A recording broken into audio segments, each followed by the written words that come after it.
Hi friends, hello students. I am your mathematics lecturer B. Patil. Welcome to Maltesh Independent PU College, Shiruppi online classes.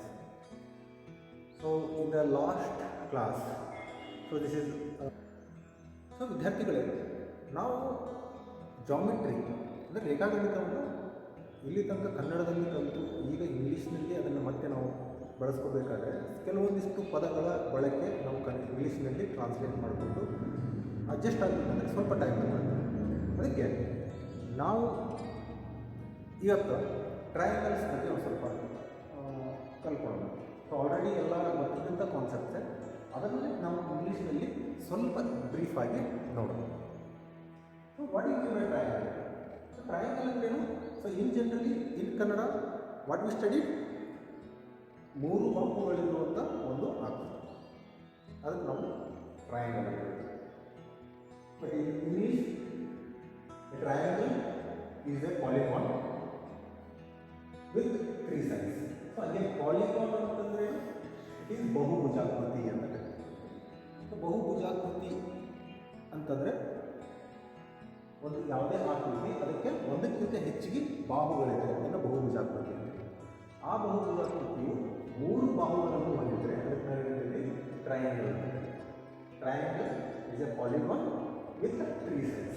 So 3 sides ಇರ್ತಕ್ಕಂಥ ಒಂದು polygon ಇರೋದ್ರಲ್ಲಿ triangle ಅಂತ.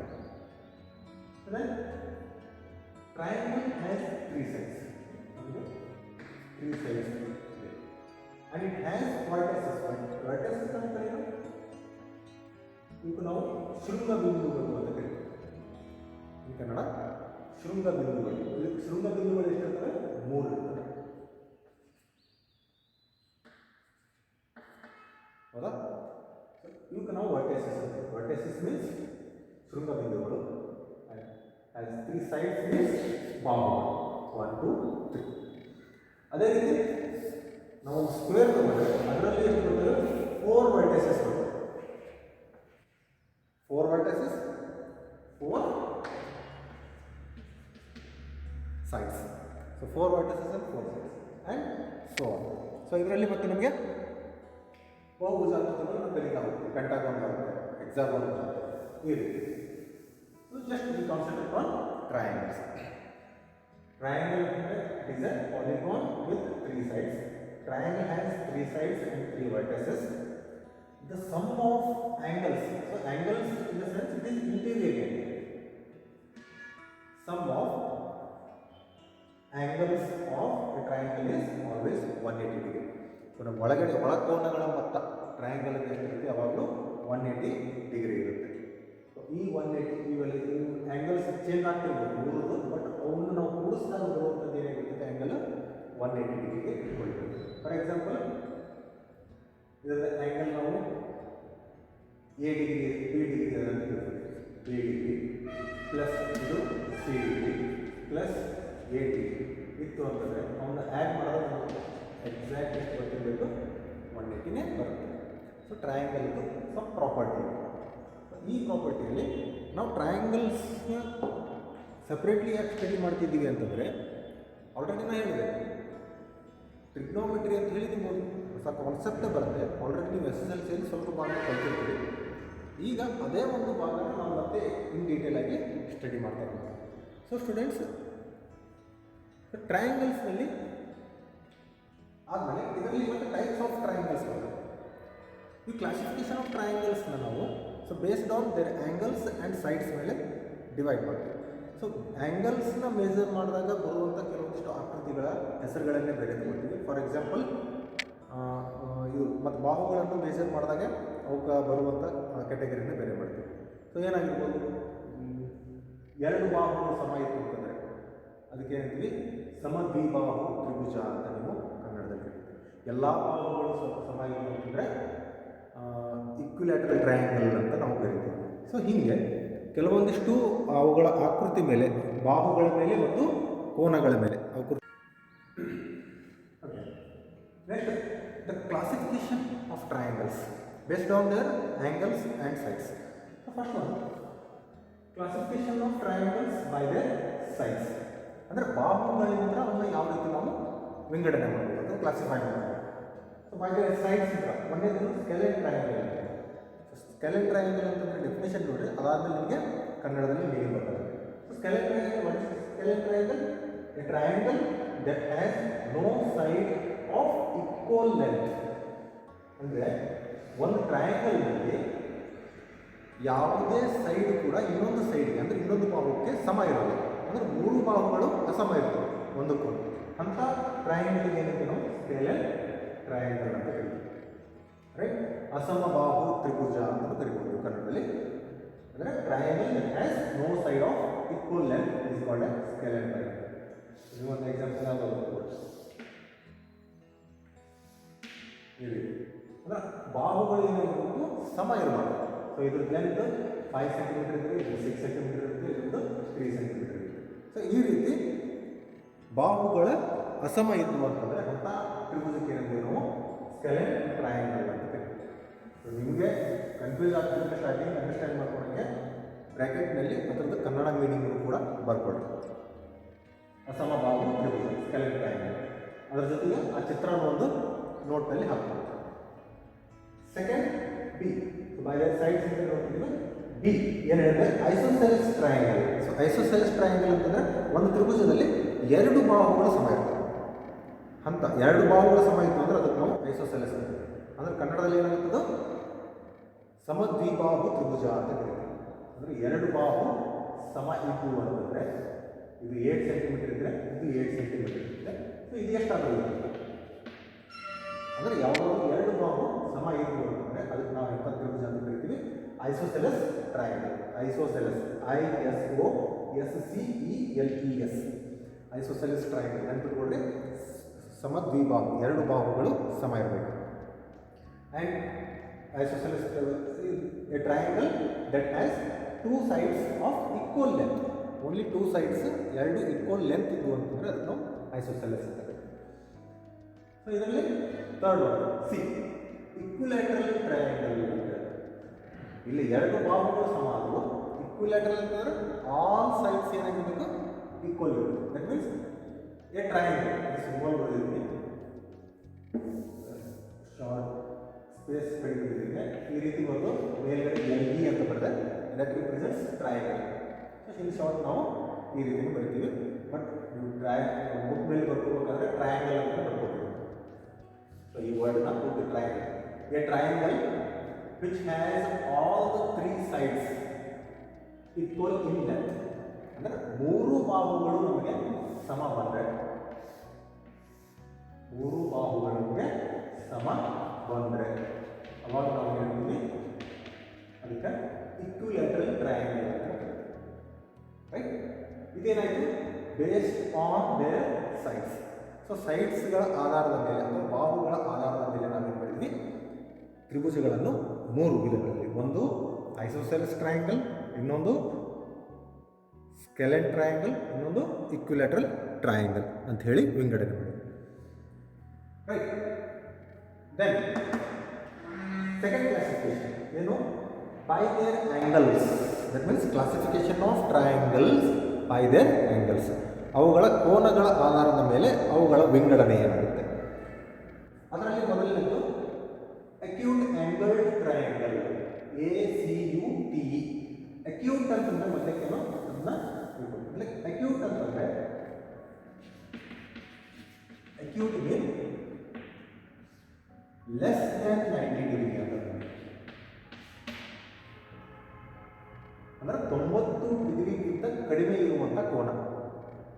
ಆ degree ಆ್ಯಂಗಲ್ಗೆ ಏನಿರುತ್ತೋ ಅಂಥ ಆ್ಯಂಗಲ್ಸ್ಗೆ ಏನಿದೆ ನಾವು acute angle ಅಂತ ಕರಿತೀವಿ. ಅಂದರೆ 90ಗಿಂತ ಕಡಿಮೆ ಅಂದರೆ ಎಷ್ಟು ಇರ್ಬೋದು? 80 ಇರ್ಬೋದು, 70 ಡಿಗ್ರಿ ಇರ್ಬೋದು, ಬಟ್ 90ಕ್ಕಿಂತ ಕಡಿಮೆ ಅಪ್ ಟು 0 ಅಂತ. ಸೊ 0 to 90 ಡಿಗ್ರಿ ಇರುವಂಥ ಯಾವುದೇ ಕೋನಕ್ಕೆ ನಾವು ಅಕ್ಯೂಟ್ ಅಂತ ಕರಿತೀವಿ. ಅದನ್ನು ನೀವು ಕನ್ನಡದಲ್ಲಿ ಲಘು ಕೋನ ಅಂತ ಅನ್ಬೋದು. ಅಕ್ಯೂಟ್ ಆ್ಯಂಗಲ್ ಟ್ರಯಾಂಗಲ್ ಅಂತಂದರೆ ತ್ರಿಭುಜದಲ್ಲಿ ಯಾವುದಾದ್ರೂ ಒಂದು ಕೋನ ಇನ್ a triangle any one of its angles is less than 90 degree, then such triangle is called acute angled triangle. ಒಂದು ತ್ರಿಭುಜದಲ್ಲಿ ಯಾವುದಾದ್ರೂ ಒಂದು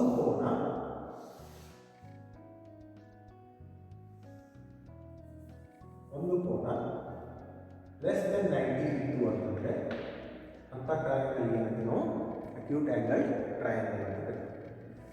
ಒಂದೊಂದು ಏನಾಗ್ಬೋದು 90 ಡಿಗ್ರಿಗಿಂತ ಜಾಸ್ತಿ ಹೋಗ್ಬೋದು, ಇದು 90 ಡಿಗ್ರಿಗಿಂತ ಜಾಸ್ತಿ ಆಗುತ್ತೆ. ಎಲ್ಲ ಕೋನಗಳು ಅಂತಂದಿಲ್ಲ, ಏನಿದೆ ಡೆಫಿನೇಷನ್ನು ಇಲ್ಲಿ ನಾವು ಬರ್ದಿಲ್ಲ, ಇದು ಡೆಫಿನೇಷನ್ ಇವ್ರದ್ದು ಏನಿಲ್ಲ ನೀವೇ ಬರ್ಕೊಡಿ ಓನಾಗಿ. ಏನಿದೆ in a triangle any one of its angles is less than 90 degree then such triangle is called acute angle triangle. ಒಂದು ಎಕ್ಸಾಂಪಲ್ ತೊಗೊಂಡ್ರೆ ಅದರದ್ದು ಆ್ಯಂಗಲ್ ಒಂದು 60 ಅಂತ. ಸೊ ಒಂದು ಏನು ಮಾಡಿದ್ರೆ 120 ಅಂತ. ಯಾವುದಾದ್ರು ಒಂದು ನಮಗೆ ಲೆಸ್ ದೆನ್ ಇತ್ತು ಅಂತಂದ್ರೆ 90, ಅದಕ್ಕೆ ನಾವು ಅಕ್ಯೂಟ್ ಆ್ಯಂಗಲ್ ಟ್ರಯಾಂಗಲ್ ಅಂತ ಕರಿತೀವಿ. Right angle triangle, first right angle ಅಂತಂದರೆ ಅದು ನಿಮ್ಮ ರೈಟ್ ಆ್ಯಂಗಲ್. ರೈಟ್ ಆ್ಯಂಗಲ್ ಅಂತಂದರೆ 90 degree. Remember, only right angle means 90 degree. So what it shed, right angle triangle means in a triangle one of its angles is 90 degree or right angle, then such triangle is called right angle triangle. So iದ್ರ definition ಬರೀರಿ, ನಾನು ಹೇಳಿದ definition ಅದನ್ನೇ ನೀವು ಬೇಕಾದ್ರೆ ಬರ್ಬೋದು, ಇಲ್ಲ ಅಂತ ಸರ್ಚ್ ಮಾಡಿ ಇದ್ರ ಡೆಫಿನೇಷನ್ನ ಬರ್ಕೊಂಡು ಅದಕ್ಕೊಂದು ಡಯಾಗ್ರಾಮ್ ಕೂಡ. Right angle triangle, once again I repeat, in a triangle any one of its angles is 90 degree or right angle, such a triangle is called right angle triangle. So ಅದಕ್ಕೆ ನಾವು right angle triangle ಅಂತೀವಿ. ಒಂದು ಕೋನಲ್ಲಿ 90 degree ಇತ್ತಂದ್ರೆ ಅದಕ್ಕೆ ನಾವು right angle triangle ಅಂತೀವಿ, ಅಥವಾ right triangle ಅಂತಲೂ ಕರಿತೀವಿ. RIGHT, right triangle. obtuse angle triangle, OBTUS, obtuse angle triangle ಅಂತಂದರೆ ಇದೇನಾಯಿತು, 90ಕ್ಕಿಂತ ಕಡಿಮೆ ಇರಬೇಕು ಕೋನ ಒಂದು. ಇದು ಎಕ್ಸಾಕ್ಟ್ ಯಾವಾಗಲೂ ಒಂದು ಕೋನ 90 ಡಿಗ್ರಿ ಇರಬೇಕು. ಹಾಗಿದ್ರೆ obtuse ಅಂತಂದರೆ ಏನಾಗುತ್ತೆ, 90ಕ್ಕಿಂತ ಹೆಚ್ಚಿಗೆ ಇರಬೇಕು. So in a triangle any one of it's angle is greater than 90 degree. obtuse angle means greater than 90 degree. obtuse ಅಂತಂದ್ರೆ ಏನು, 90 ಡಿಗ್ರಿಗಿಂತ ಹೆಚ್ಚಿಗೆ ಇರುವಂಥ ಕೋನ, ಅದನ್ನು ನೀವು ವಿಶಾಲ ಕೋನ ಅಂತ ಕರೀಬೋದು. obtuse angle triangle ಅಂದ್ರೆ ಏನಾಯಿತು, in a triangle any one of its angles is greater than 90 degree or more than 90 degree, then such triangle is called obtuse angle triangle. Okay, ಇದೊಂದು ಡಯಾಗ್ರಾಮ್ ಹಾಕೊಳ್ಳಿ example. Then equilateral triangle. So equilateral triangle and this is not equilateral, it is equiangle. Equiangle, E-Q-U-I-A-N-G-U-L-A-R, equiangle. Equiangular triangle and equilateral triangle are both same. Equilateral triangle ಅಂತ ನಾವು consider ಮಾಡಿದ್ರೆ ಅಲ್ಲಿ ಬಾಹುಗಳನ್ನು measure ಮಾಡ್ತೀವಿ, ಎಲ್ಲ ಬಾಹುಗಳು ಸಮ ಇರ್ತವೆ. Angular ಅಂತ ತಗೊಂಡಾಗ ಆ್ಯಂಗಲ್ ಬರುತ್ತೆ, ಅಂದರೆ ಕೋನಗಳು ಏನಾಗಿರಬೇಕು, ಸಮ ಇರಬೇಕು. ಆದರೂ ಕೂಡ ಪ್ರಾಪರ್ಟಿ ಏನಿರುತ್ತೆ, any angle for any triangle if all three sides are equal, if all three sides are equal, then such triangle have the same angles or equal angles. ಅಂದರೆ ಮೂರು ಬಾಹುಗಳು ಸಮ ಇರುವಂಥ ತ್ರಿಭುಜ ಯಾವಾಗಲೂ ಏನಾಗುತ್ತೆ, ಅವತ್ತು ಒಳಕೋನಗಳು ಸಮ ಇರುತ್ತೆ. ಅಥವಾ ಒಳಕೋನಗಳು ಸಮ ಇತ್ತು ಅಂತಂದರೆ ಅದರದ್ದು ಮೂರು ಬಾಹುಗಳು ಏನಾಗಿರ್ತಾವೆ, ಸಮ ಇರುತ್ತೆ. ಸೊ ವೈಸ್ ವರ್ಸಾ, ಎರಡು ಆಪೋಸಿಟ್. ನೀವು ಇದನ್ನು ಒಂದನ್ನು ಈ ಟ್ರಯಾಂಗಲ್ ಆಗಿದೆ ಅಂದರೆ ಇಕ್ವಿಲ್ಯಾಟರಲ್ triangle, obviously it is an equiangular triangle, and equiangular triangle ಅಂತ ತಗೊಂಡ್ರೆ obviously it is equilateral triangle. So equilateral ಅಂದಾಗ ಬಾಹುಗಳು ಸಮ ಇರಬೇಕು, ಮೂರು ಬಾಹುಗಳು. ಆ್ಯಂಗುಲರ್ ಅಂತಂದಾಗ ಮೂರು ಕೋನಗಳು ಏನಾಗಿರಬೇಕು, ಸಮ ಇರಬೇಕು. ಮೂರು ಕೋನಗಳು ಸಮ ಇರಬೇಕು. ಹಾಗಿದ್ರೆ ನಾವು ಹೇಳ್ತೀವಿ ಇಕ್ವಿಆಂಗುಲರ್ ಟ್ರಯಾಂಗಲ್ ಅಂತ. ಇದನ್ನೇ ಹೇಳ್ಬೋದು, ಇಲ್ಲಿ ಏನು ಡೆಫಿನೇಷನ್ ಬರ್ತದೆ, a triangle which has all 3 sides are equal, ಅದರ ಬದಲಿ all 3 angles are equal. Such triangle is called equiangular triangle. So ಅದಕ್ಕೊಂದು ಡಯಾಗ್ರಾಮ್ ಹಾಕ್ಕೊಡ್ರಿ, ಆಲ್ ಆ್ಯಂಗಲ್ಸ್ನ ಈಕ್ವಲ್ ಮಾಡ್ಕೊಡ್ರಿ. So this is all about equiangular, sorry, all about the classification of triangles. So students, especially in trigonometry, we study about the right angle triangle. In your PUC, sorry, in your SSLC mathematics, there is a chapter trigonometry. There you have studied the ratios of trigonometry. So same sine, cosine, tan, sec, cosec and cot. So ಮತ್ತೆ ನಾವು 6 trigonometric ರೇಷಿಯೋಸ್ನ ಇಲ್ಲಿ ಮತ್ತೆ study ಮಾಡ್ತೀವಿ. ಇಲ್ಲಿ ನಾವು trigonometric ratios ಜೊತೆಗೆ trigonometric functions ಅಂತ ಒಂದು ಕನ್ಸಿಡರ್ ಮಾಡಿಕೊಂಡು ಈ ಚಾಪ್ಟರ್ನ ನಾವು ಕಂಟಿನ್ಯೂ ಮಾಡ್ತೀವಿ. ಸೊ ಸ್ಟೂಡೆಂಟ್ಸ್, ಐ ಹೋಪ್ ನಿಮಗೆ ಈ ಟ್ರಯಾಂಗಲ್ಸ್ ಬಗ್ಗೆ ಇರುವಂಥ ಮಾಹಿತಿ ಉಪಯುಕ್ತ ಆಗುತ್ತೆ ಅಂತ ಅಂದ್ಕೊಂಡಿದ್ದೀನಿ. So stay tuned and take care. Bye bye.